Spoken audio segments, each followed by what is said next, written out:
Assalamualaikum warahmatullahi wabarakatuh. Alhamdulillah, alhamdulillahirabbil alamin. Wa bihi nasta'in ala umuri dunya waddin. Wassalatu wassalamu ala asyrafil anbiya'i wal mursalin sayyidina wa nabiyyina Muhammadin wa ala alihi wa sahbihi wa man ittaba'ahum bi ihsan ila yaumiddin, amma ba'd. Ya ma'asyiral muslimin as-shaimin wal muslimat as-shaimat rahimani wa rahimakumullah. Usikum wa nafsi bi taqwallah wa qad fazal muttaqun. Qala Allah ta'ala: man 'amila shalihan min dzakarin aw untha wa huwa mu'min فَلَنُحْيِيَنَّهُ حَيَاةً طَيِّبَةً وَلَنَجْزِيَنَّهُمْ أَجْرَهُمْ بِأَحْسَنِ مَا كَانُوا يَعْمَلُونَ. Alhamdulillah, para hadirin jamaah yang dirahmati Allah Ta'ala, wabil khusus kepada ayahanda Bapak Haji Martius. Martius atau Martius? Nama ayah penuh. Ya, Haji Martius Nomor Sarjana Ekonomi, dan kepada para pengurus masjid Al-Amrah yang semuanya, saya tidak sebutkan satu persatu, serta para jamaah sholihin kaum muslimin yang dirahmati Allah. Sesungguhnya pelajaran ilmu hadis itu sangat luas sekali dan sangat banyak, ya. Dan di sini sebenarnya kami menyusun 40 hadis ini mengikuti daripada ulama-ulama yang terdahulu. Contohnya Imam Nawawi yang sangat terkenal, beliau itu mempunyai kitab 40 hadis Arba'in Nawawi. Nah, tapi hadis Arba'in Imam Nawawi itu isinya sangat berat, bukan merupakan amal-amal praktek harian. Masalahnya sangat basic, masalah keimanan, masalah bid'ah, masalah. Kalau ini kami susun 40 hadis, insya Allah sangat ringan dan merupakan amalian kesehariannya. Gitu. Kemudian ini cetakannya lebih bagus, ya, lebih lems daripada yang saya cetak 12.000 eksemplar. Ini cakep nih ayahnya, lebih bagus, saya buat lihatnya lebih tertarik. Nanti saya minta satu, ya, disisain satu atau saya bawa untuk kenang-kenangan. Dan buku-buku aja semacam ini masih banyak di rumah saya, gitu, ya. Masih banyak, masih ada 10 judul lagi. Cuma kan Ramadan ini pun 40 hadis, semoga telah. Baik, kita masuk aja pada ayatnya dulu. Jadi sebagai pegangan amalan itu ringan, pahalanya besar. Dari sini sebenarnya, bukan buatan saya ataupun ngomongnya, tapi dari janji Allah dulu. Kita merujuk kepada sumber terbesar hukum Islam, yaitu Al-Quran. Dalam surat An-Nahl, surat ke-16 pada ayat ke-97. Man 'amila shalihan min dzakarin aw untha wa huwa mu'min falanuhyiyannahu hayatan thayyibah wa lanajziyannahum ajrahum bi ahsani ma kanu ya'malun. Man 'amila shalihan, siapa yang beramal saleh, min dzakarin aw untha, baik laki atau perempuan, wa huwa mu'min, dia harus beriman. Syaratnya yang beramal baik, beramal saleh harus beriman. Falanuhyiyannahu hayatan thayyibah, pasti kami akan memberikan kepadanya kehidupan yang baik. Dan kehidupan yang baik pasti dengan beramal saleh. Iman, amal saleh, iman, amal saleh. Kemudian yang jadi pembahasannya selanjutnya, walanajziyannahum ajrahum, dan pasti kami akan membalas pahalanya mereka itu. Pahalanya kami akan balas, kata Allah,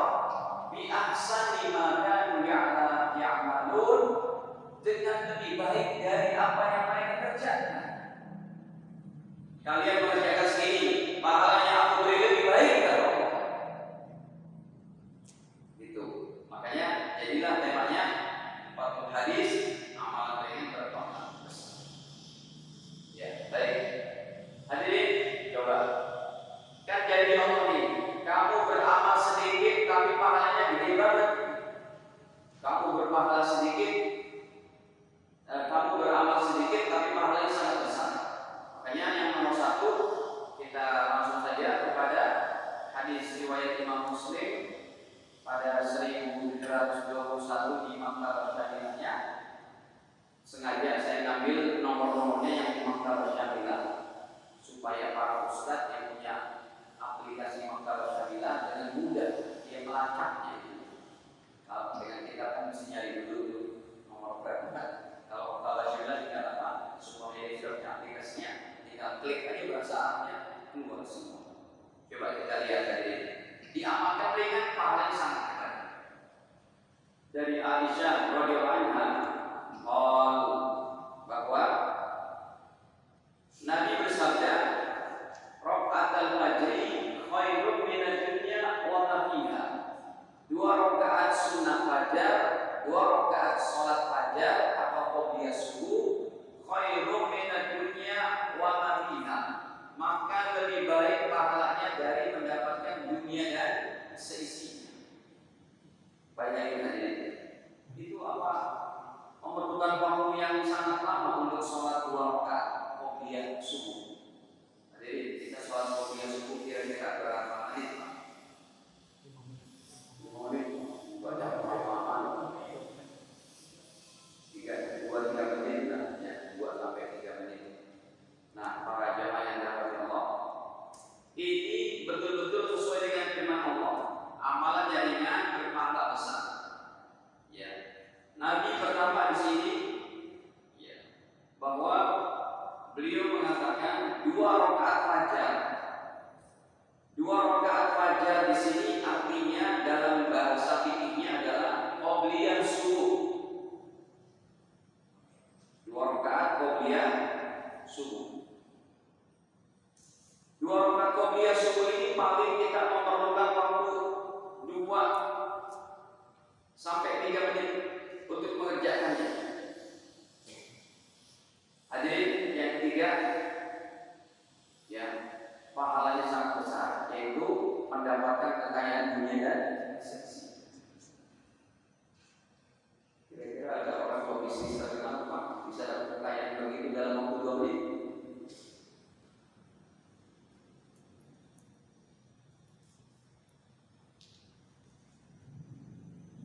Ini pelajaran ketiganya. Jadi hadirin di sini memang nggak ada syaratnya, nggak ada penjelasannya, berupa hadis saja.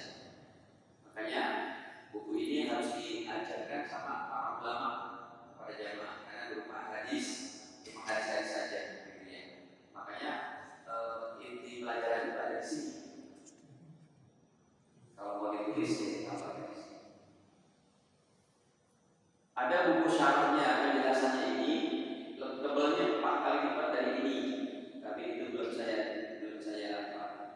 sebarkan karena kebanyakan mesin-mesin yang kita ngajar saya pakai kitab ini yang sudah kita jelaskan seperti ini. Nah, jadi cuma kita jalankan 2 menit 3 menit dapat kekayaan dunia dan seisinya. Ada keterangan dari para ulama bahwa ketika kita sholatkan qobliyah subuh ini, setelah Fatihah rakaat pertamanya banyak kuliah ayyuhal ataupun banyak alam nasrah.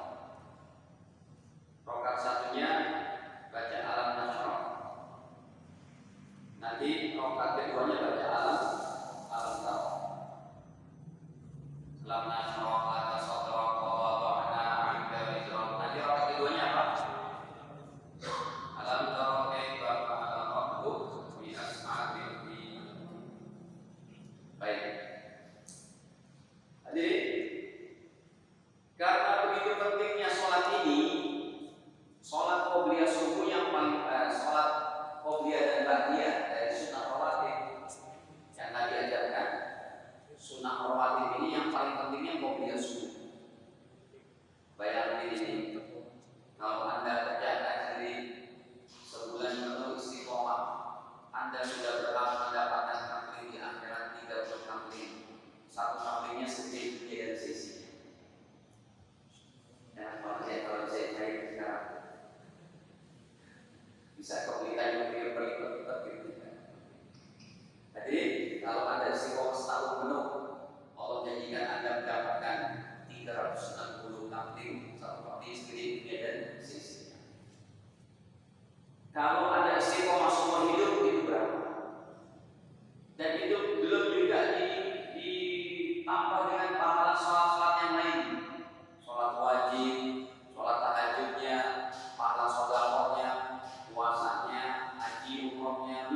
naik bagian kiri saja sudah begini hebat. Makanya jadi tambahan begitu pentingnya sholat qobliyah subuh. Ketika ada seseorang ketinggalan, Ustaz, saya datang pas mau qomat, ya datang mau qomat, nggak sempat kalian masjid, nggak sempat qobliyah subuh. Jadi berarti saya ketinggalan dalam hari ini pahala yang hebat ini. Jawabannya, maka sholat qobliyah subuh dan sholat qobliyah ba'diyah yang lain boleh dikodok pada setelah terbit matahari atau langsung habis sholat subuhnya. Boleh dikodok. Dalilnya kita bukakan dalam riwayat Imam Ibnu Majah. Nah, ini nggak ada nih kali ini. Ini nggak ada di sini. Nah, ini ada dalam penjelasan penulis sendiri. Gitu. Ada di benak-benak kita gitu. Ya, memang belum saya cetak penjelasan. Penjelasan sudah ada tapi belum saya cetak, habis besar. Kayaknya saya mau jual aja sama percetakan. Ya, biar terserah jadi milik percetakan. Paling dihargai berapa? Jadi nggak pakai royalti. Kalau ini pakai royalti. Nah, hadirin. Jadi kalau mau dia subuh, satu waktu Anda datang ke masjid, udah qomat, boleh kita kodok. Jadi tambahan hadisnya kami bukakan riwayat daripada Imam Ibnu Majah bahwa baginda Nabi pernah mengkodok ini.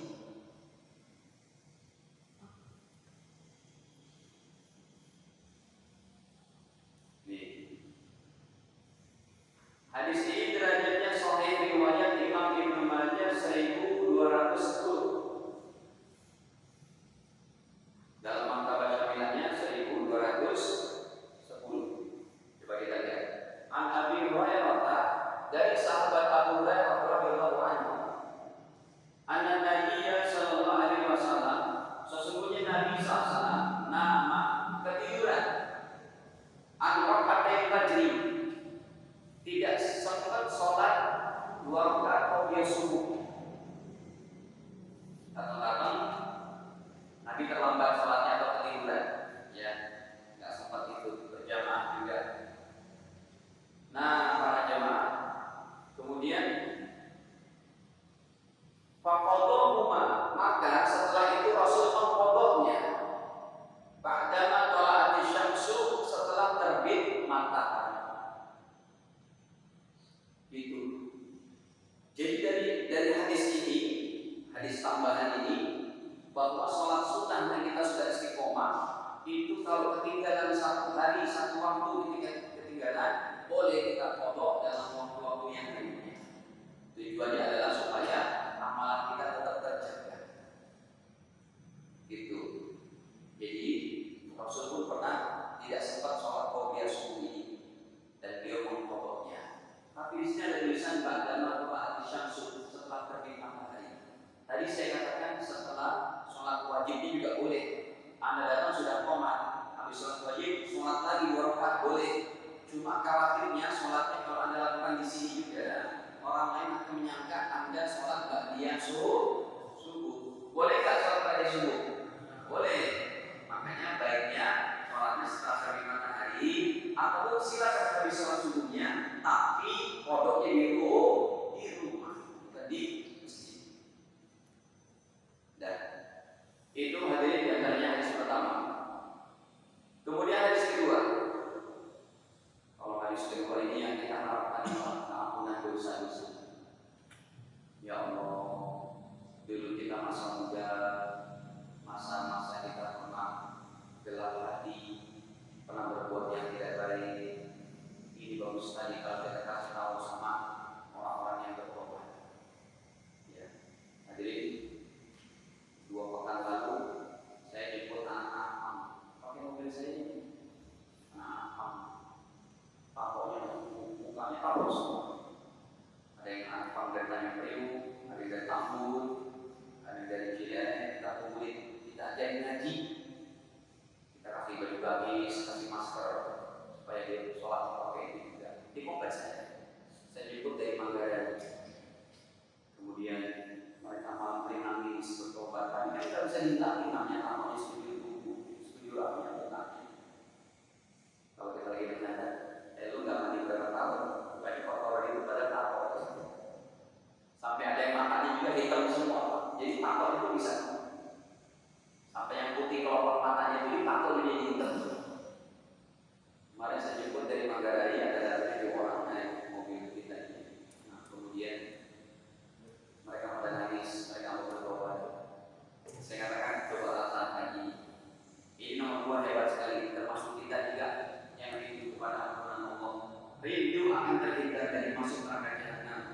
Nabi bersabda di sini. Qala Rasulullah sallallahu alaihi wasallam, beliau bersabda, "Man hafadha," siapa orangnya yang bisa menjaga ala arba'i raka'atin qabla zuhur, ke atas 4 rakaat sebelum zuhur, wa arba'in ba'daha, dan 4 rakaat setelah zuhur, kata Nabi, haramallahu 'alan nar, maka Allah Ta'ala akan mengharamkan orang ini masuk ke dalam api neraka hadirin dengan barokah 4 rakaat qobliyah dan ba'diyah. Ini sangat hebat ya. Makanya qobliyah dan ba'diyah itu 4 rakaat yang kita tinggalkan. Hadirin, hadis ini riwayat daripada Imam Tirmidzi nomor 400 sekian, 430 riwayat Imam Tirmidzi-nya. Kita ambil pelajaran yang pertama bahwa yang selama ini kita jalankan, yang pertama, sempurnanya qobliyah dan ba'diyah zuhur bukan 2 rakaat. Ya, sempurna qobliyah dan ba'diyah zuhur adalah 4 rakaat, bukan 2 rakaat. Yang kedua, pelajarannya, 4 rakaat ini boleh disolatkan 1 salam, tetapi afdolnya 2 salam, 2 rakaat salam, 2 rakaat salam.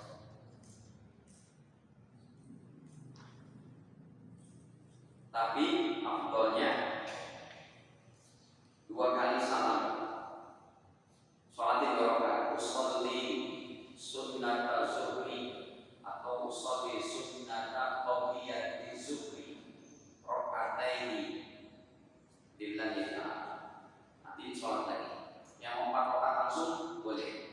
Ya, usolli sunnata qobliyah di zuhri arba'a raka'atin sunnatan lillahi ataupun lillahi ta'ala. Nah, tapi kalau yang mau 4 rakaat, nomor 3, yang sholatnya 4 rakaat langsung tidak memakai tasyahud awal.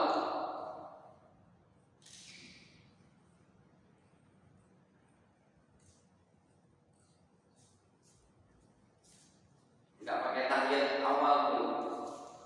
Jadi dari sujud rakaat kedua, rakaat kedua, langsung bangun menuju rakaat ketiga. Kayak semalam tuh hadirin. Ya, dalam hadis disebutkan siapa yang sholat 4 rakaat sunat mutlak pada malam pertama 1 Ramadan, ini pun belum saya tulis di sini, nggak bagian. Ya, kalau bagian ini 41 hadis yang dikatakan siapa yang sholat qobliyah zuhur, siapa yang sholat pada malam pertama Ramadan 4 rakaat, maka Allah akan berikan kepada dia kebaikan, kekayaan. Ya, tapi yang dibaca suratnya surat Al-Fatihah. Ya, udah terlambat Ustaz. Nanti tahunnya malam kedua. Ya udah tahun depan insyaallah. Lupa saya belum kasih tahu bahwa pada malam pertama ada hadisnya dari Nabi, dari Imam Syafi'i, pada malam pertama Ramadan sunat kita sholat sunat mutlak 4 rakaat.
4 rakaat qobliyah asar ini disolatkan boleh 2 rakaat, boleh juga 4 rakaat langsung. Baik, kita ambil pelajarannya bahwa yang ini ditambahkan ya, pahalanya belum, bahwa orang yang menjaga sifatnya ini yang qobliyah dan ba'diyah dulu 4 rakaat tadi, ini sifatnya istiqomah. Siapa yang istiqomah maka diharamkan masuk ke dalam neraka. Ya, gampang, tinggal jaga ini. Karena kalimatnya dari Rasul, siapa orangnya yang bisa menjaga, maka siapa istiqomah diharamkan dari api neraka. Dosanya dihapus. Begitu. Jadi setiap amalan punya keistimewaan masing-masing. Setiap amalan, setiap perbuatan punya keistimewaan masing-masing. Yang qobliyah subuh tidak bisa dimiliki oleh yang qobliyah zuhur dan ba'diyah zuhur. Qobliyah zuhur dan ba'diyah zuhur tidak memiliki yang qobliyah asar selanjutnya, nomor 3. Qobliyah asar apa? Allah merahmati seseorang yang sholat qobliyah asarnya 4 rakaat.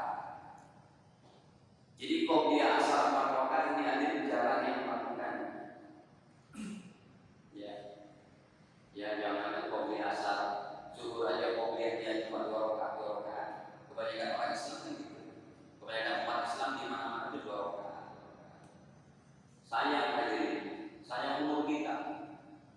Ya, kita dikasih umur sebentar, ilmunya sudah ada, dalilnya sudah ada, tinggal kita cicip aja dimakan.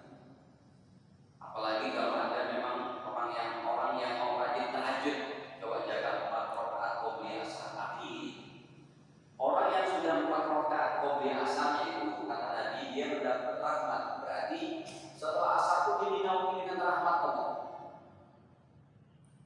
Ya sampai menjelang malamnya dengan rahmat Allah dalam ini, insya Allah dia bisa menjaga malam harinya untuk bangun tahajud. Ini termasuk sholatnya kata para ulama. Malam hari kita mendapat barokah sebab salah satu barokah malam hari kita dapatin, malam hari tidak pernah kita tinggal tahajud. Jadi kalau satu malam kita tinggal tahajud itu harus ada penyesalan kita. Ya, belum dikatakan oleh para ulama, belum dikatakan orang soleh kalau kita belum istiqomah tahajud. Makanya cara membantunya diantaranya dengan ini, dengan qobliyah asar 4 rakaat. Baik. Yang selanjutnya ini nomor 4.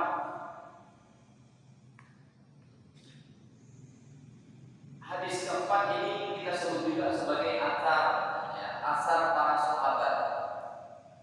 Tapi sahabat ini tidak melakukannya kecuali dari apa? Dari perintah Nabi. Beliau tidak berkatanya kecuali dari perintah Nabi. Di sini saya bawakan perkataannya yang pertama daripada Abdullah bin Amr, yang kedua adalah daripada Abdullah bin Mas'ud, dari Aisyah, yang ketiga juga ada daripada Ibnu Mas'ud, Abdullah bin Mas'ud, yang keempat daripada Abdullah bin Madi'. Sengaja saya bawakan 4 hadis ini untuk mengajarkan kepada umat Islam kalau bisa setiap isya'nya itu kita ba'diyahnya 4 rakaat. Karena pahalanya sangat hebat tadi. Sekarang kalau jangankan kita di luar Ramadan, nanti malam nih ada nggak kemarin orang penceramah cari Lailatul Qadar? Ada nggak Pak? Nanti malam nih di mana-mana masjid, di mana-mana ceramah, ada nggak yang berkenan mulai malam ini cari Lailatul Qadar? Ada nggak? Nggak ada, apalagi di luar Ramadan. Tapi dengan hadis ini hadirin, kita bisa dapat Lailatul Qadar. Pahalanya itu bukan cuma pada malam Ramadan. Di luar Ramadan tetap kita bisa dapat keutamaan Lailatul Qadar dengan hadis ini. Ya, coba kita baca salah satunya bahwa yang pertamanya itu dari Abdullah bin Amr. Abdullah bin Amr qala, Nabi bersabda, man shalla arba'an ba'da isya'i, siapa orangnya yang sholat qobliyah, yang sholat 4 rakaat setelah isya, kunna ka qadrihi min lailatul qadar, maka pahalanya sama seperti Anda sholat 4 rakaat di malam Lailatul Qadar.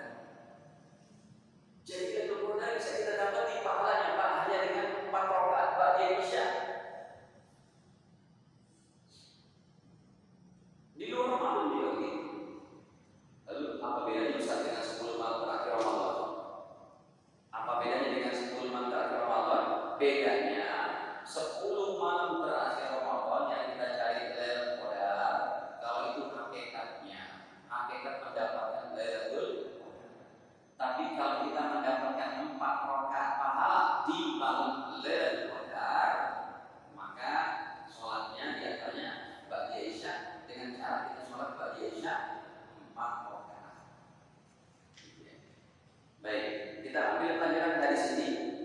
Yang pertama hadirin, yang pertama adalah kemudahan dari Allah Ta'ala bagi umat akhir zaman ini untuk mendapatkan pahala sholat di malam Lailatul Qadar sepanjang tahun.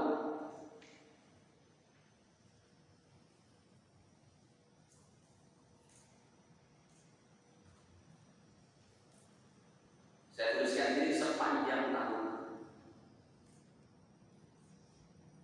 Jadi Lailatul Qadar bisa kita dapati kapan saja, sepenuhnya. Selama kita masih hidup juga kita dapatkan. Yang kedua, disolatkan 2 rakaat dan juga boleh 4 rakaat langsung. Afdalnya 2 rakaat. Ya, 2 kali salam. Ya, tapi boleh juga 4 rakaat langsung. Hanya saja kalau 4 rakaat langsung tidak pakai tahiyat pertama. Ya. Jadi yang ketiga sama juga nih.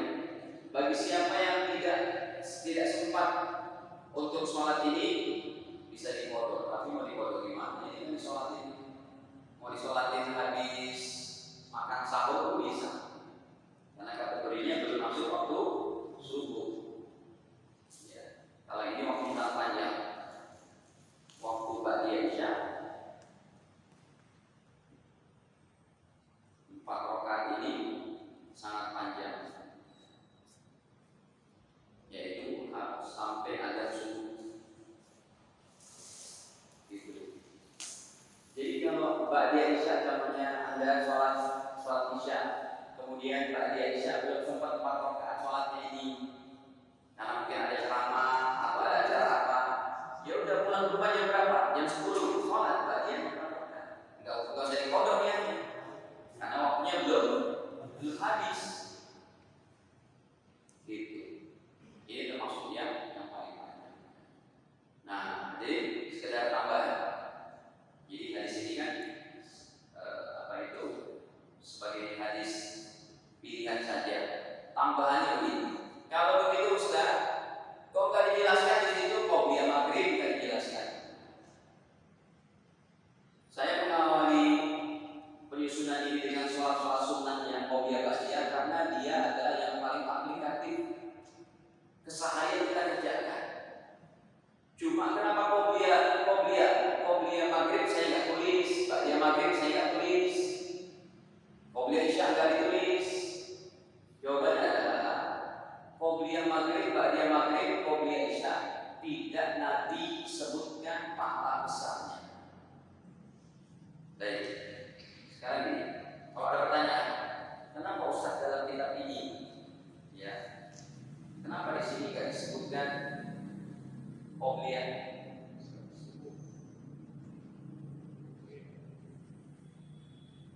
Kenapa tidak disebutkan qobliyah maghrib, kemudian ba'diyah maghrib dan qobliyah isya? Jawabannya, jadi sholat-sholat yang ditanyakan di atas itu adalah tetap merupakan sholat sunnah, tapi tidak dituliskan. Ya, sholat tersebut adalah ya sholat sunnah juga, sholat sunnah rawatib juga. Tidak disebutkan di sini karena Rasul tidak menjelaskan pahalanya. Pahalanya yang hebat kayak 4 macam ini.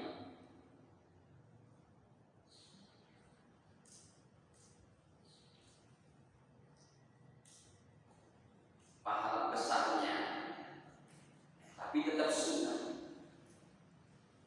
Jadi pahalanya adalah pahala sunnah. Baik, sekarang kita sebutkan secara komplit berapa itu berarti jumlahnya qobliyah dan ba'diyah. Ya, kita tuliskan 2 rakaat qobliyah subuh, kemudian 4 rakaat qobliyah zuhur, kemudian 4 rakaat 4 rakaat qobliyah asar, kemudian 2 rakaat qobliyah maghrib, kemudian 2 rakaat ba'diyah maghrib, kemudian 2 rakaat qobliyah isya, kemudian 4 rakaat ba'diyah isya. Jadi totalnya berapa? 24 rakaat. Secara keseluruhan hadis-hadis tentang qobliyah, jumlah rakaat qobliyah ba'diyah sampai 24 rakaat. Tapi yang berpahala besar yang ada di sini begitu. Jadi kalau nanti ada orang mendapatkan buku ini, Anda sudah memilikinya dan dia baca-baca, ini kok qobliyah maghrib gak ada, Anda bisa jelaskan itu. Ya kenapa qobliyah maghrib tetap sunnah, tapi Rasul tidak menjelaskan pahala yang besar seperti qobliyah zuhur dan ba'diyah dan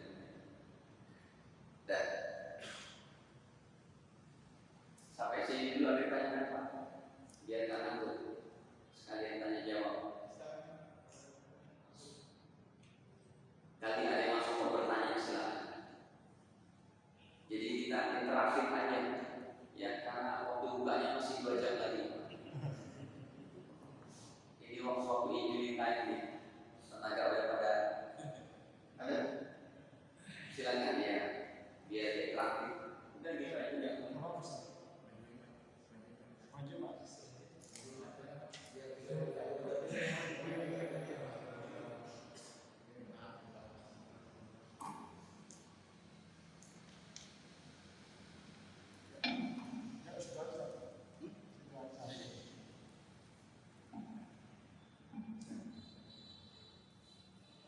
Jadi untuk pertanyaan yang di tengah-tengah pelajaran yang sesuai ini, nanti sesi tanya jawab terakhir bebas, mau nanya apa aja boleh. Assalamualaikum warahmatullahi wabarakatuh. Waalaikumsalam. Saya menanyakan hadis menjelaskan bahwa salat subuh dan subuh pertama dibacakan salat al-Qur'an, rakaat kedua antar. Apakah harus hanya salat ini atau boleh bukan salat yang lain? Iya. Demikian. Assalamualaikum warahmatullahi wabarakatuh.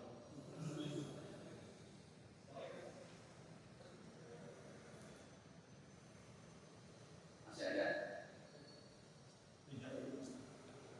Bismillahirrahmanirrahim. Yang saya tanyakan Pak Ustaz di sini, kalau salat sunnah ini kan dilakukan sebelum atau sesudah. Nah, ketika kita terlambat, misalnya ada terlambat sholat fardunya, kalau mungkin ada kegiatan, apakah kita tetap melaksanakan saja dulu sholat qabliyahnya, kemudian atau langsung wajibnya saja? Itu aja.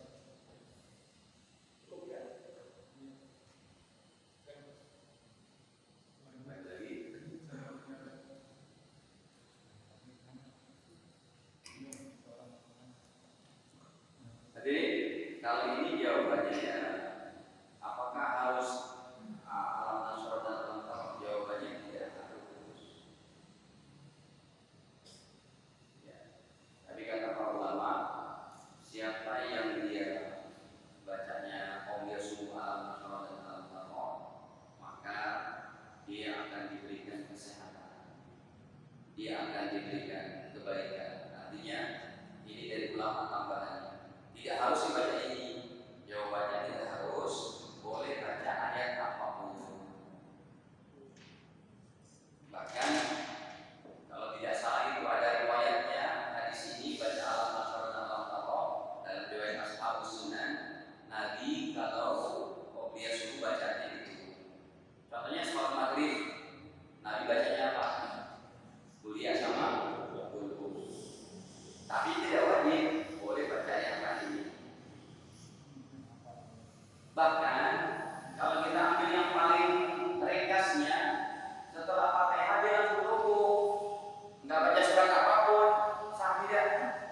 Karena hukumnya apa? Karena hukumnya baca surat dalam sholat sunnah atau sholat wajib, mau sholat wajib atau sholat sunnah, semua hukumnya apa? Sunnah. Cuma ulama mengajukan baca alam nasr dan alam.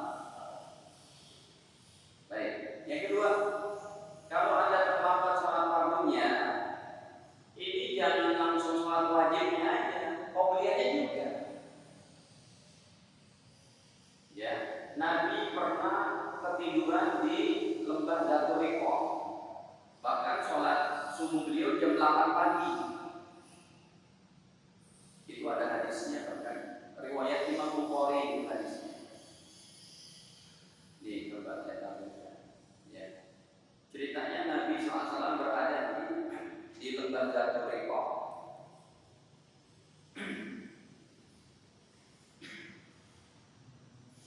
Kemudian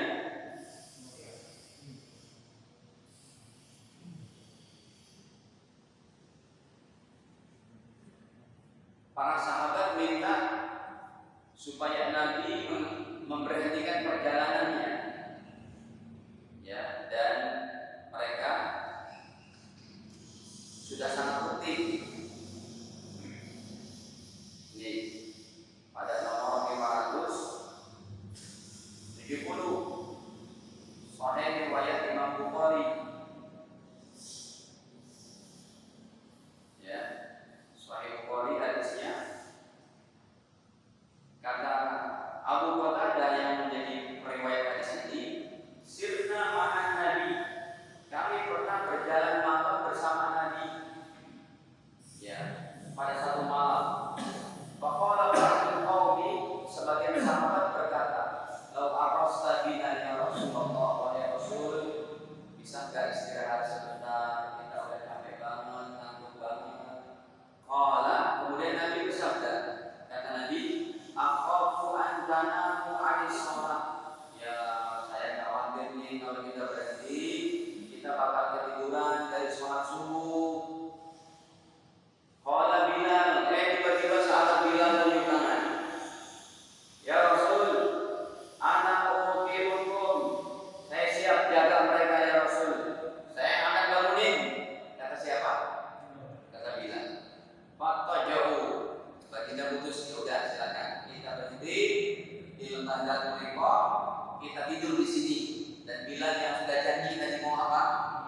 Mau jaga, mau jadikan security dia. Fatajau, para sahabat dan Nabi tidur. Akhirnya Bilal sendirian ini Pak, malah di tengah hutan. Kata Bilal, kalian sendiri. Salah mana yang bisa? Nggak Facebook gitu ya. Hadirin, nggak ada siapa-siapa. Akhirnya beliau pun kudanya pun direbahkan, dia sandaran di perut kudanya begitu. Enak dikit. Ketiduran juga. Akhirnya faqalabat ainahu, Sayyidina Bilal pun ketiduran. Panama, tidur. Orang pertama kali yang bangun siapa? Nabi. Mastaiqadhan Nabi sallallahu alaihi wasallam. Kemudian Nabi bangun. Waqat itala'a hajibat syamsi, matahari sudah meninggi, masuk ke dalam tombak. Akhirnya pertama kali orang yang dibangunin Nabi siapa? Bilal. Kata Rasul, "Aina ma qulta?" Bilal, mana janjimu tuh? Malah tidur kamu ini. Ketiduran sudah suatu dari matahari dia. Terus Bilalnya memberikan jawaban pembelaan. Ma'afaitu alayya naumatan misla qattu. Ya Rasul, setelah saya berjaga semalam dan sendirian, setelah itu saya merasakan kantuk yang sangat hebat, maka saya juga ketiduran akhirnya. Ya udah, akhirnya Nabi SAW perintahkan para sahabat berwudu, kemudian beliau sholat qobliyah dulu, baru wajib. Katanya antum datang ke Masjid Al-Aqsa aja sehari sekali mati, kan sholat berjamaah udah habis. Nah, ini gimana nih? Saya bilang qobliyah dulu, sendiri udah qobliyah. Dan orang yang terlambat sholatnya, padahal dia udah dari jalan tol sana udah niat mau sholat berjamaah, datang sini jam 4 atau setengah 5 nggak keburu, jam udah habis. Anda sholat sendiri, pahalanya kata Rasul tetap sholat berjamaah. Tapi kalau ada orang yang masih mau sholat juga, kita ajak apa? Berjamaah. Baik, kita masuk ke selanjutnya. Dan nomor 5. Nomor 5 adalah sholat 12 rakaat sholat sunnah rawatib. Ya, Nabi bersabda, "Man sholat isnatai asyara rakaat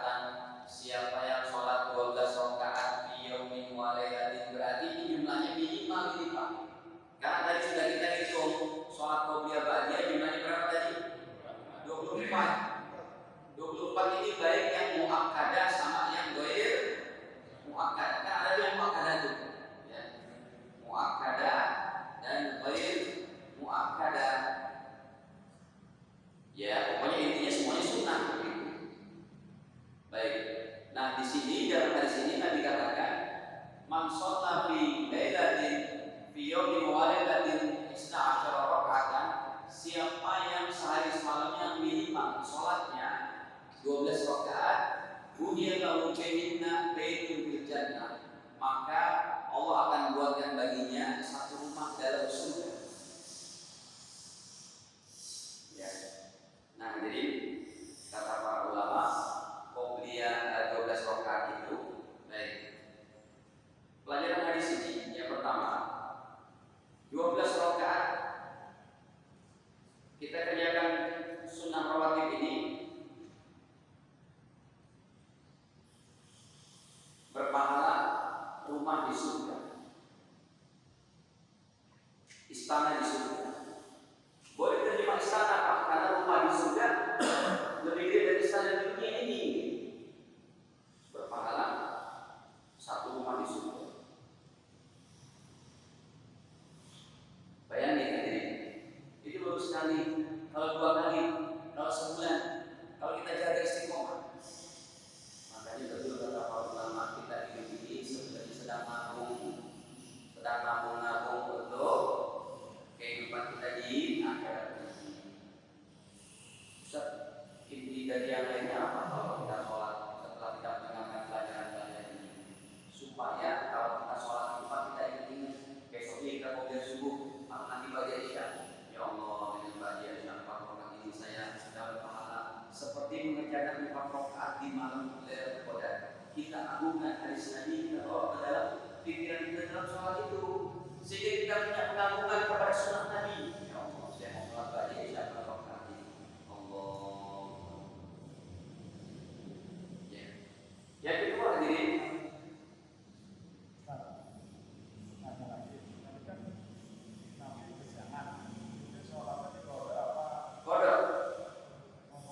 kodok, ya jadi kodok. Kenapa? Karena waktu sudah habis. Tapi tergantung mobilnya jadi kodok juga. Jadi kodok juga mobilnya. Tapi kejadian Nabi ini jangan dijadikan alasan tiap susah pada hari ini kita sholat. Nabi lagi musafir, capean. Kita capek apa? Sekali-kali waktu ya mas. Ya nggak pasti mesti maksudnya. Sekali-kali waktu seumpamanya ada yang kayak begini, pulang nih, mudik, capek banget, ketiduran, bangun jam 8, atau habis nguburin siapa gitu, keluarga kita di luar kota, pulang-pulang udah jam berapa, jam 12 malam tidur, bangun subuh apa, kesiangan, tetap sholatnya wajib dilakukan, niatnya kok bodoh, karena waktunya sudah habis. Itu batasnya pas matahari. Kenapa pas jam 6 kan kadang-kadang kita kan bangun jam 6. Kalau sholat subuh habisnya itu ketika matahari isyraq. Jadi isyraq apa?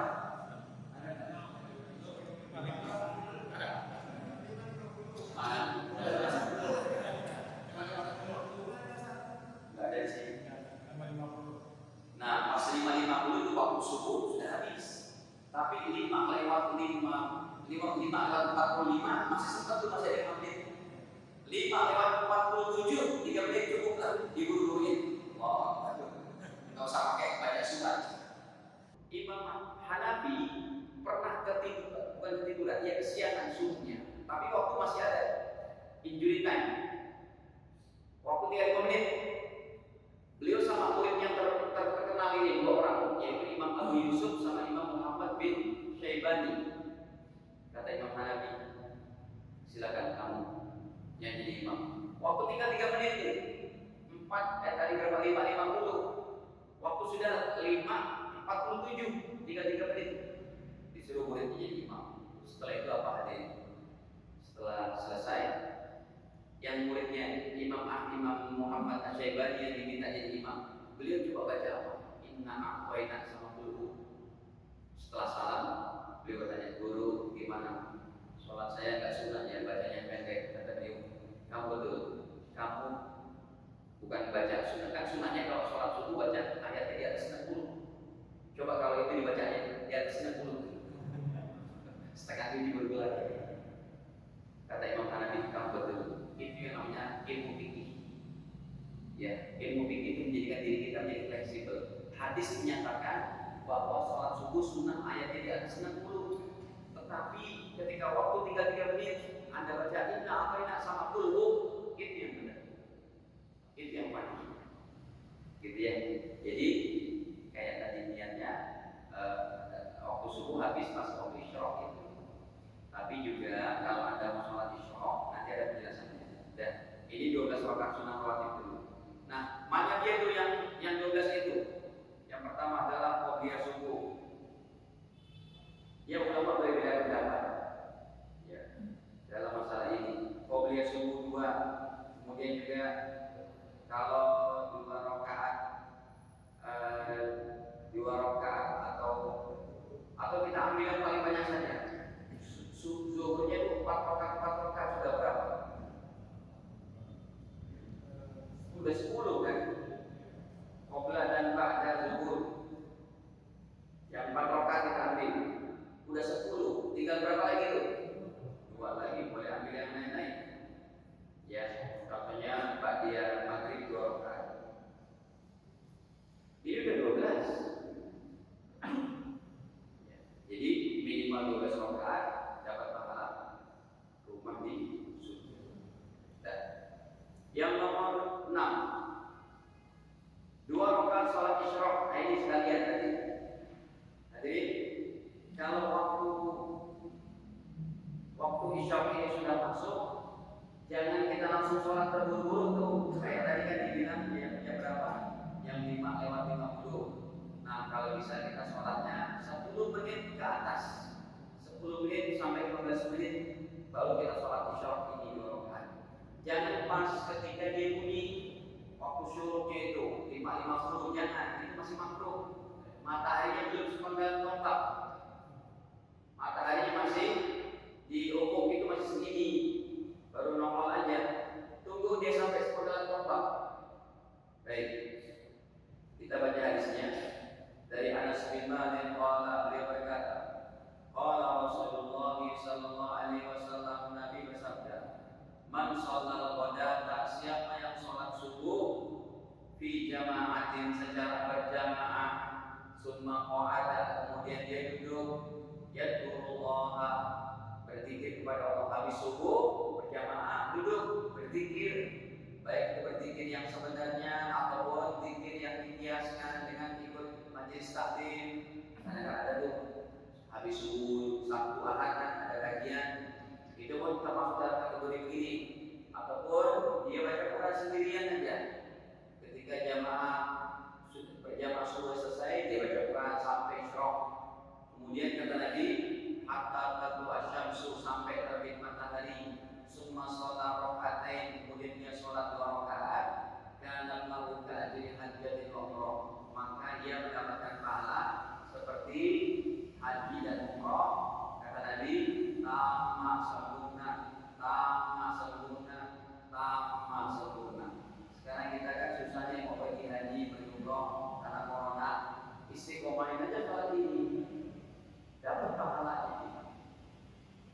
Ya, qobliyah sholat sunnah isyraq 2 rakaat. Baik, jadi begini pelajarannya. Yang pertama, sholat isyraq ini sama juga istilahnya dengan awal sholat duha. Jadi kalau ulama di Indonesia itu mengartikannya juga dengan awal sholat duha. Kalau nggak isyraq, cuma bukan duhanya. Ya. Yang kedua, sholat isyraq bukan sholat duha yang sempurna.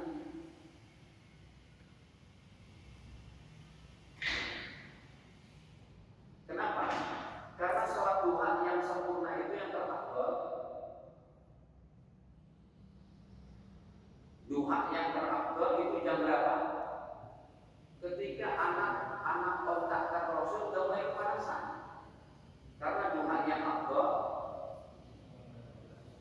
ketika anak kontak mulai kepanasan. Jadi jangan sholat isyraq ini dibilang sholat duha, tapi awal duha boleh. Bukan duha yang afdal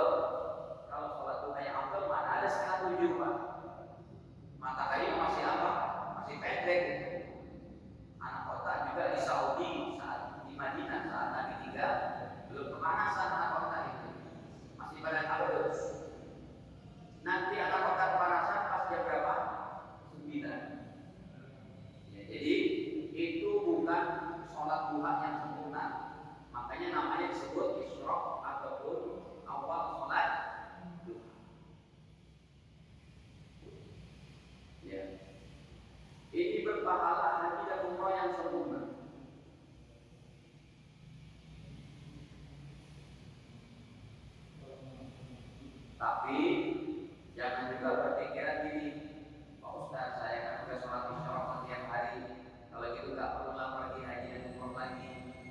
Ini keliru. Ada orang udah punya mobil, udah punya rumah, tapi dia mengandalkan sholat isyraq aja, nggak pergi haji. Keliru juga, nggak benar. Tetap wajib untuk berangkat. Ini yaitu sekedar kita meraih pahalanya. Kalau hakikatnya wajib untuk berangkat memenuhi ke kewajiban haji dan umroh. Ada hadirin saya dapati, ada orang-orang yang dia udah punya rumah, punya mobil, tapi umroh pun belum berangkat. Ini kan kasihan.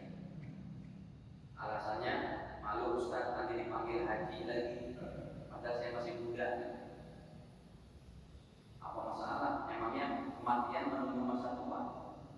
Kalau ada orang sudah mampu berangkat haji, dia keburu meninggal, ini berarti kategori berdosa. Baik, baik hadirin, kita lanjutkan. Yang ketujuh, 2 rakaat sholat duha. Nah, ini yang tadi kita katakan bahwa sholat duha yang paling afdal nanti kita lakukan sekitar jam 8 jam 9. Sampai kapan hadirin sholat duha itu selesai? Sampai ada zuhur. Sekalipun itu bukan yang paling afdal. Yang paling afdalnya pas matahari mulai memanasi anak-anak kota. Nabi bersabda di sini, yusbih ala kulli sulamah min ahadikum. Setiap pagi anggota tubuh kita itu ada mesti sedekahnya juga. Ini setiap persediaan dalam tubuh kita semuanya jumlahnya ada 360. Kalau 360-nya itu mau dikenakan uang sedekahnya 1000 saja, berarti untuk hak tubuh kita sehari kita keluarkan sedekah 360.000. Berat, enggak semua orang bisa. Kemudian Nabi bersabda, faqulu tasbihatin sedekah. Setiap baca tasbih jadi sedekah. Wa kullu tahmidatin sedekah. Setiap baca alhamdulillah sedekah. Wa kullu tahlilatin sedekah. Setiap baca la ilaha illallah sedekah. Wa kullu takbiratin sedekah. Setiap kita baca Allahu Akbar jadi pahala sedekah. Wa amrun bil ma'ruf sedekah. Kita perintah kebaikan kepada orang lain itu jadi sedekah. Wa nahyun 'anil munkar. Kita cegah kemungkaran juga kepada yang ada di lingkungan kita itu jadi sedekah. Wa yujzi'u min dzalik, kata Nabi, yang tadi kan berat-berat itu perintah kebaikan berat, bersedekah dengan 1.000 rupiah setiap persendian dikalikan 360 berat, kata Rasul. Wa yujzi'u min dzalik, dicukupi yang demikian itu hanya dengan rakaatani 2 rakaat yang ka'amma min duha yang dia sholatin pada waktu dulu. Cukup sholat duha. Nah, kalau bisa hadirin sholat duha jangan ditinggal. Ya, minimal 2 rakaat. Tapi minimal yang paling afdal 4 rakaat. Yang paling banyaknya 12 rakaat. Saya katakan minimal yang paling afdal. Minimalnya 2 rakaat. Tapi minimal yang paling afdal 4 rakaat. Kenapa? Orang yang dia menjaga sholat duha 4 rakaat, maka dia akan dibuatkan satu rumah di surga juga. Ya, dalam keterangan hadis yang lain. Yang ke-8, sholat syukur wudu. Kita ambil 10 nomor aja ya Pak. Sekali pertemuan 10 nomor. Gitu ya, 10 nomor. Sholat syukur wudu. Sholat syukur wudu ini kapan-kapan kita berwudu bisa sholatkan ini. Inilah Sayyidina Bilal dengan menjawabkan sholat ini, beliau dijamin surga. Jadi hadirin, kalau Anda mau dijamin surga, ya jawabkan syukur wudu. Habis wudu, sholat 2 rakaat. Kalau niatnya itu usolli apa? Usolli sunnatan syukri wudu. Ya,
dipermudah oleh Nabi. Lakukanlah sholat isya berjamaah dan sholat subuh berjamaah. Itu pahalanya dalam hadis nomor 9 ini. Baik, nomor 10 hadirin membaca Sayyidul Istighfar. Nah, ini kalau belum hafal silakan di bukunya itu yang udah ada tertera itu dihafalkan. Ya, ini utamanya juga sangat hebat. Kata Nabi, siapa yang baca ayat istighfar, ayo coba kita baca bareng-bareng.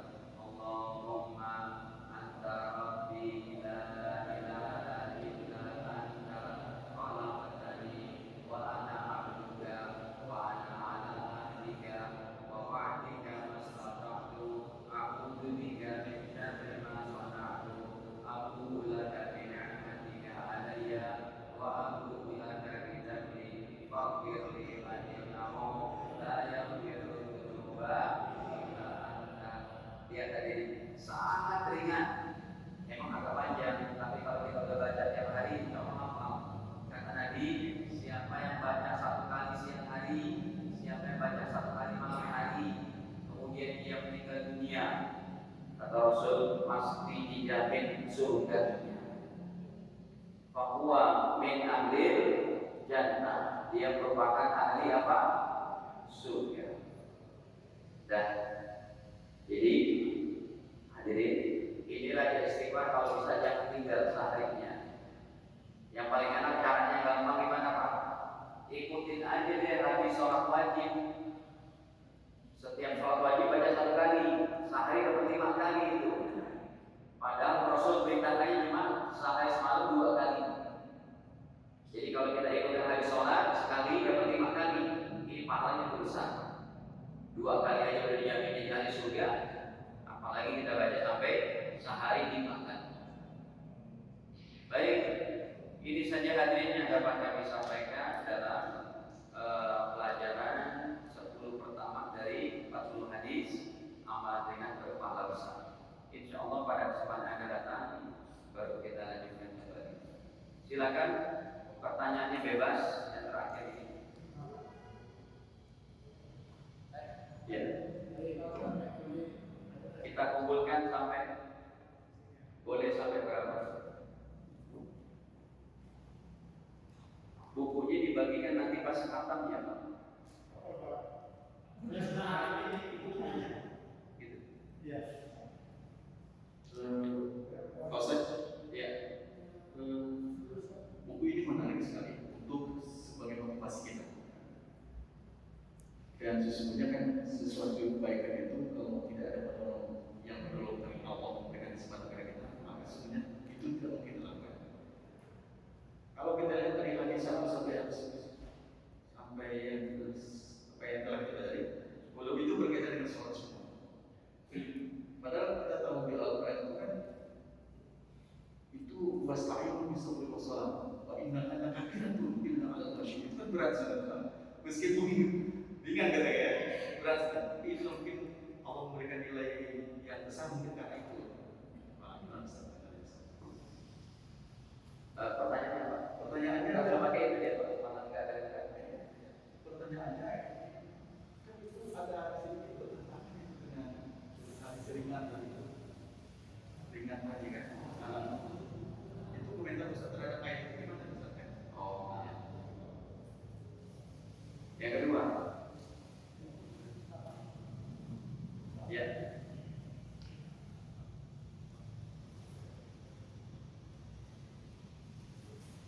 Ya, terima kasih. Assalamualaikum warahmatullahi wabarakatuh. Saya ingin bertanya pada hadis yang berapa itu 6 apa 7 yang berkaitan dengan Isra, surat Isra. Ya. Jadi kalau di situ kan disebutkan bahwa sholat berada di jamaah di situ. Hanya baru siapa yang sholat subuh kalau berjamaah. Nah, di situ tidak disebutkan apakah jamaahnya di masjid atau di rumah gitu ya. Nah, ibu-ibu ini sering protes ke kita. Kalau melihat hadis itu seolah-olah hadis ini didominasi oleh kaum bapak-bapak. Nah, gitu. Karena bapak-bapak itu bisa sholat di masjid. Nah, pertanyaannya seperti itu saja. Bisakah umpamanya yang yang sholat di rumah berjamaah, contohlah ibu-ibu dengan anaknya membaca, lalu kemudian dia ingin melakukan isyraq, itu bisakah seperti itu? Syukur. Assalamualaikum warahmatullahi wabarakatuh.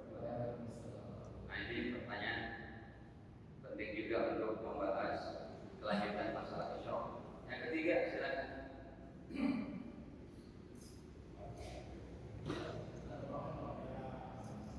Di Sulawesi sudah bukan ya? Ustaz, nanya, kalau kita sholat isyraq setelah sholat subuh tadi melaksanakan sholat isyraq, saya ada berada di masjid Jamiatul Khair, lalu saya ingin isyraqnya di masjid Al-Amra, kira-kira bagaimana Ustaz? Terima kasih.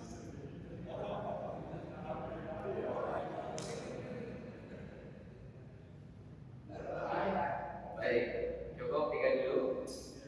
Hadirin, korelasi ayat wa innaha lakabiratun illa 'alal khashiyin. Pada ayat ini Allah ingin jelaskan bahwa sholat itu sebenarnya berat dilaksanakannya kecuali bagi orang yang dia hatinya khusyuk. Jadi bukan maksudnya sepenuh sholatnya khusyuk. Enggak ada orang yang sepenuh sholatnya khusyuk. Ya, kecuali Rasul. Dari takbir sampai salam betul-betul dia ingat kepada Allah, jaranglah. Ya, kita mau kalau ada takbir, Allah nanti buka pakai apa nih? Nonton kan. Tapi khusyuk yang paling rendah itu adalah seseorang yang dia udah mau sholat pun hidupnya khusyuk. Paling tidak ketika dia niat, ya ketika bacaan Fatihahnya terucapkan dalam benaknya juga, alhamdulillah segala puji bagi Allah, itu khusyuk. Nah, di sini ayatnya Allah ingin mengatakan bahwa sholat itu kalau tidak mempunyai kekhusyukan sedikit pun, dia akan rasa berat untuk melaksanakannya. Jadi orang yang udah nggak sholat emang nggak punya kekhusyukan sedikit pun. Orang yang nggak sholat dia nggak punya kekhusyukan. Jadi tidak bertentangan dengan hadis yang kita bahas. Ini bukan cuma sholat wajib loh, yang dilakukan sholat sunnah qobliyah ba'diyah. Pastinya orang-orang ini sudah mempunyai target, mempunyai tahap tingkat kekhusyukan lebih dari itu semua, karena mereka sudah mendawamkan daripada arti tidak berat. Karena mereka mencari pahala yang lebih besar lagi. Jadi ayat tadi korelasi juga kepada orang-orang munafik, ya, yang Allah katakan dalam Ali Imran dalam hadisan 142, 143, wa idza qamu ila sholati qamu kusala yura'unan nasa wa la yadhkuruna Allah illa qalilan. Itu berat. Orang-orang munafik berat. Kenapa? Mereka tidak punya kekhusyuan, tidak punya takzim kepada perintah Allah ini. Jadi kalau bapak-bapak yang memasang qobliyah ba'diyah subuh itu sudah dapat target khusyuknya itu dari atas ini. Jadi enggak bertentangan. Karena ayat ini bukan menceritakan tentang keutamaan sholat yang baru kita bicarakan, tapi lebih kepada orang yang munafik dan orang-orang yang betul-betul tidak cinta sama amalan, berat nantinya. Makanya orang munafik kan sholatnya apa? Cuma zuhur sama asar. Kalau maghrib, subuh sama isya, nggak ada mereka. Karena Masjid Nabawi dan Madinah saja nggak ada listrik. Mereka cuma mengandalkan apa? Rembulan. Jadi kalau mereka itu sholatnya cuma apa? Zuhur sama asar, maghrib isya nggak kelihatan. Kalau kita kan ada lampu nih, di Madinah saat itu nggak ada, cuma mengandalkan bulan. Makanya pas awal bulan sama akhir bulan itu Masjid Nabawi gelap. Segitu pun mereka masya Allah yang buat sholatnya, itikafnya. Kita kan itikaf enak nih, air condition. Zaman Nabi juga kalau puasanya bulan Agustus, panasnya kayak begitu, padang pasirnya panas kayak gitu. Jadi beratnya bagi orang yang punya sifat-sifat munafik tadi. Yang kedua hadirin, isyraq untuk ibu-ibu sholat jamaah di rumah. Jawabannya boleh. Ini menurut yaitu Imam Mula Ali Qori. Ya. Mula Ali Qori ini punya kitab yang sangat terkenal, namanya Syarah Mishkatul Masabih, yaitu Mir Mirqatul Mafatih. Kitabnya ada hampir 9 jilid. Di rumah saya pun ada yang aslinya. Mirqatul Mafatih. Ini syarah dari Mishkatul Masabih. Mirqatul Mafatih karya Imam Mullah Al-Qari, ulama Afghanistan. Beliau katakan ya bahwa ibu-ibu yang dia untuk mendapatkan sholat isyraq tidak usah apa, maksudnya tidak mesti untuk masjid, cukup dia sholat di musola rumahnya, asal jangan dia berzikirnya sambil nonton infotainment. Tapi betul-betul di atas sejadahnya sampai terbit matahari dia berzikir, baca Quran. Ini untuk ibu-ibu tetap dapat. Bahkan Imam Mullah Al-Qari berkata, sholat isyraq ini Anda apa itu? Anda sholat berjamaah di masjid, tapi ke kantor harus pagi-pagi. Ke rumah pulang udah nyiapin apa? Makan pagi, setrika baju, kemudian untuk nyiapin yang lainnya. Sambil dia menyiapkan itu 3 jam sambil berzikir. Kemudian masuklah jam 5:50, tambah 10 menit lagi, jam 6. Udah ada waktu untuk sholat isyraq. Kata beliau masih boleh dapat pahala sholat isyraq. Ya, itu diantaranya pendapat Imam Mullah Al-Qari. Sekalipun garis besarnya tetap yang paling utamanya supaya kita keluar dari perbedaan pendapat, sholat isyraq kita lakukan di masjid dengan cara yang sudah tadi katakan.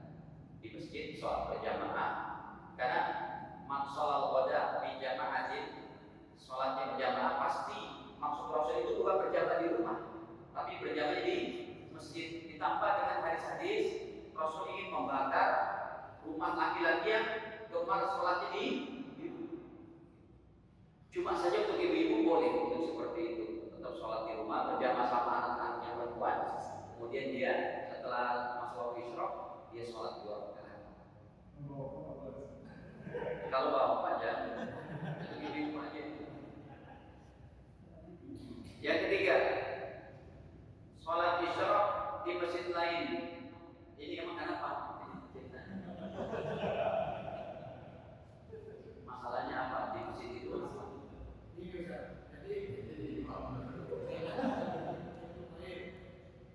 Karena ada unsur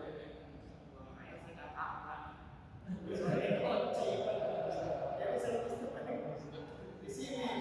Ya asal Anda orang ini memang dari masjid itu dia udah berzikir, udah ikut pengajian, tiba-tiba apanya tertutup gitu ya, WC-nya. Anda kesini, tiba-tiba selesai istinja berwudu lagi berisyraq, boleh. Mengikut pendapat Imam Mullah Al-Qari ini masih boleh. Gitu ya. Baik, hadirin. Cukup, ada lagi?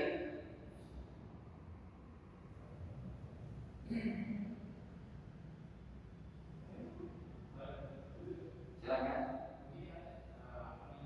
Saya itu baru dari mau ke Amerika.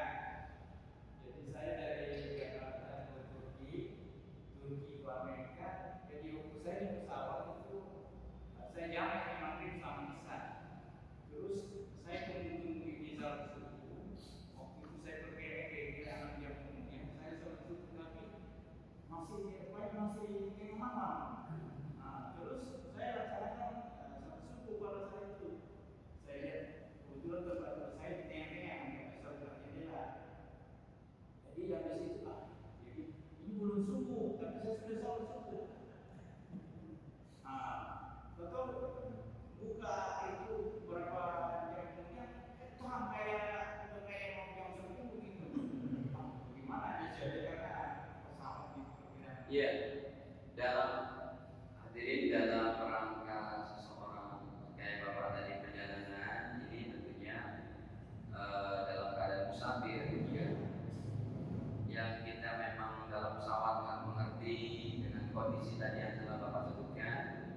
Ya, ini jawabannya ada 2. Yang pertama, ya bapak boleh merasa cukup dengan sholat yang tadi dengan sangkaan Anda itu sudah masuk waktu subuh.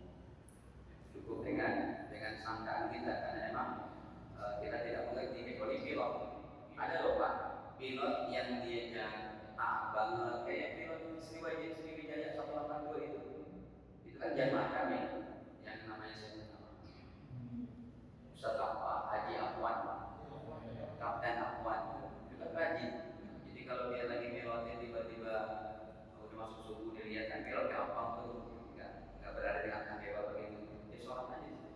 Nah sekarang kalau bapak mau cukupkan sholatnya tadi dengan sangkaan bapak yang itu sudah subuh cukup. Yang kedua, kalau anda sudah landing berada di satu tempat mana, maka boleh dikodok. Kalau mau boleh dikodok.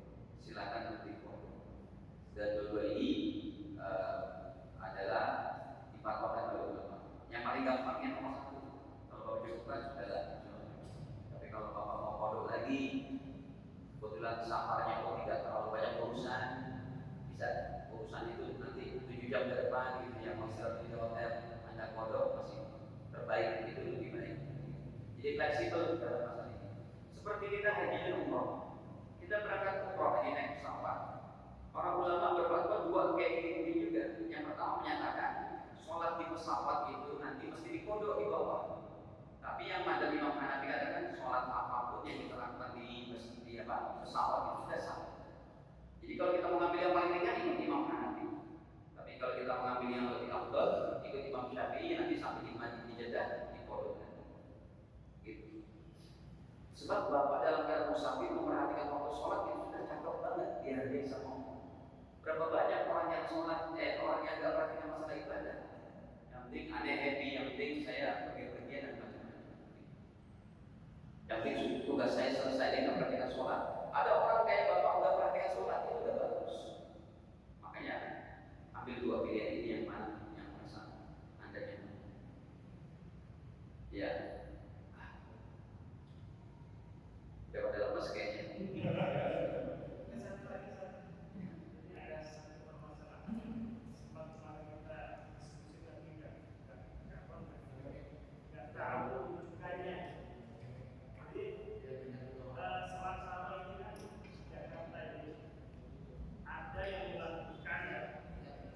Oh di bawah ada orang. Ada biru. Nggak bilang kalau ada biru. Terus mereka kalau nanya gimana? Dia sudah kasih kesempatan. Baik. Jadi di Jakarta ini ada beberapa teknis di dalam melakukan salat tarawih.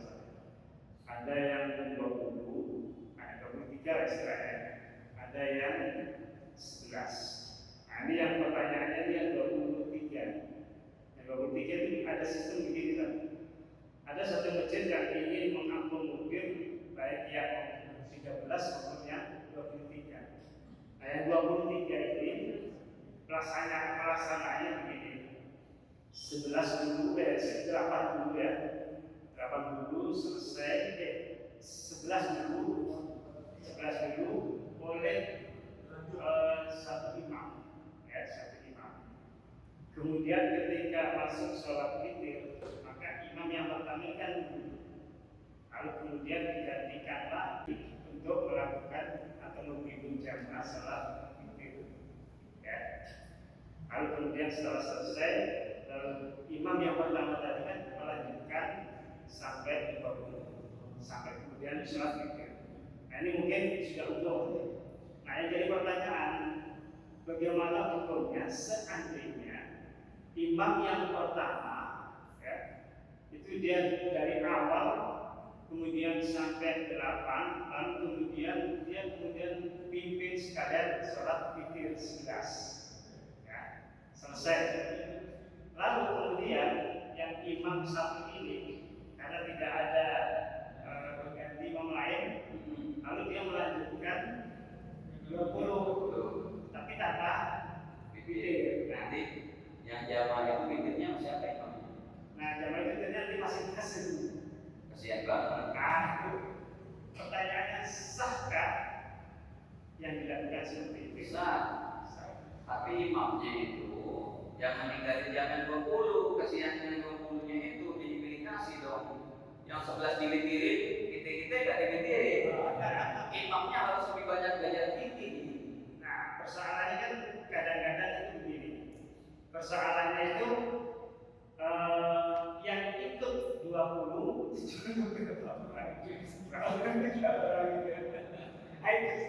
Oh gitu. Ya, terima kasih. Saya kira yang 20 seperti ini gampang. Ini tetap si imam ini kalau ngerti fikihnya, dia tetap bagus imamin juga. Jadi imam ini udah witir 11 rakaat, nanti yang terakhir dia witir juga. Baik, satu, ini kan gitu. Iya, dia menjelasin. Jadi witir 2 kali dilarang sama Nabi. Perhatikan ya. Perhatikan. Jumlah totalitas witir coba berapa? Oh, ganjil. Total witir berapa? 11. Nggak boleh lebih. Dengan 2 statement fikih kayak begini saja kita sudah bisa pahami. Imam yang dia sholat 8 tambah 3 dengan witir jadi 11 gitu kan, udah selesai ya, jadi imamin juga kan. Kemudian dia tambah dengan yang 20. Apa salahnya kalau dia ngerti ilmu fikihnya ini? Yang 20 tambah 3, kemudian dia jadi 23 rakaat, jadi imam juga tuh imamin. Loh kok kan nggak boleh Ustaz, dilarang sebenarnya. Jadi imam juga. Baik. Sekarang untuk haknya si imam. Imam berarti sudah sholat witirnya berapa rakaat? Nah, lihat tuh. Sedangkan total witir berapa rakaat? Ya elah, gampang aja kok. Jadi imam tetap dia imamin witir 2 kali. Udah jamaahnya sebelum pulang, imam tinggal tambah lagi supaya diganjil. Terserah ganjilnya mau berapa, yang penting totalnya sampai berapa. Jadi paham? Imam sudah witir nih, terus witir 3 6 kan, tinggal tambah 1 rakaat lagi jadi, tambah 3 rakaat lagi jadi, tambah 5 rakaat lagi jadi, tambah 7 boleh nggak? 7 boleh tidak? Kenapa? 7 tambah 6 berapa? Jumlahnya lebih dari 11. Berarti yang paling banyak imam nambahnya berapa? 1, 3, atau 5? Kalau imam tambah lagi nanti di rumah, witirnya ditambah 5 rakaat lagi, jadi berapa totalnya imam itu? 11. Ganjil juga, witir juga boleh. Yang tidak dikendaki oleh Rasul maksudnya witir 2 kali, totalnya malam itu jadi genap-genap juga. Imamin tarawih 11 juga, imamin tarawih 23 juga, tanpa ada action yang lainnya. Makanya imamnya kalau udah imamin yang 8, imamin yang 20, nanti untuk hak diri dia ditambah lagi. Tambahnya berapa? 1, 3, 5. Bisa dipaham nggak? Nah, belum pada ngantuk, berarti belum paham.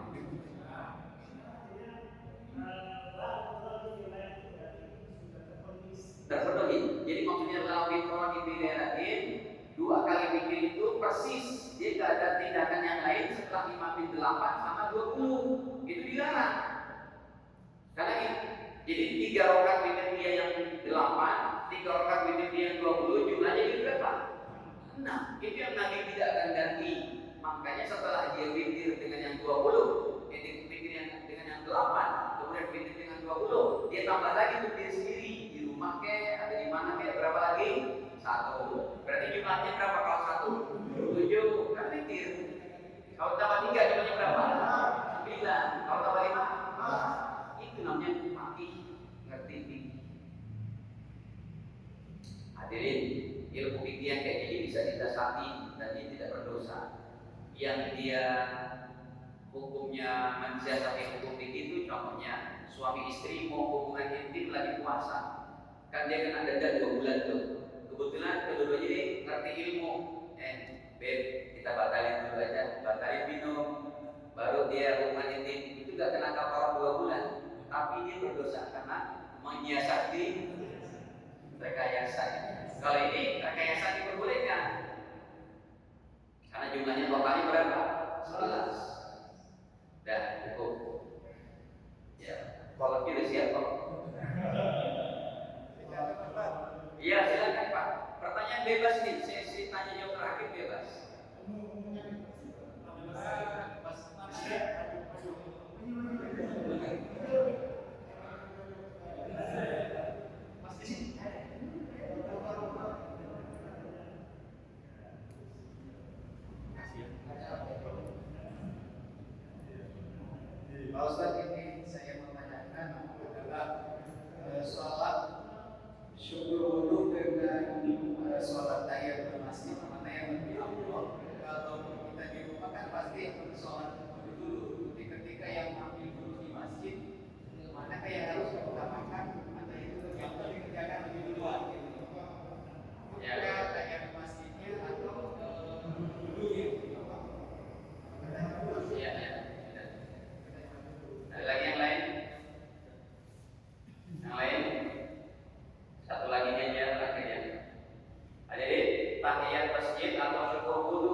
tinggalkan syukur wudhu, tahiyat masjid sama qobliyah, ataupun tinggalkan tahiyat, syukur wudhu sama qobliyah? Jawabannya yang nomor 2, tahiyat masjid sama syukur wudhu boleh digabungkan niatnya.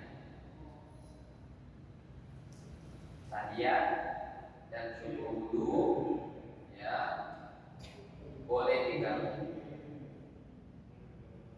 Itu ini fatwa Imam Nawawi. Ya, cukup hadirin yang dirahmati Allah. Saya kayaknya nggak bisa buka di sini. Ada panggilan. Saya datang dari Dimus. Ya. Kayak juga.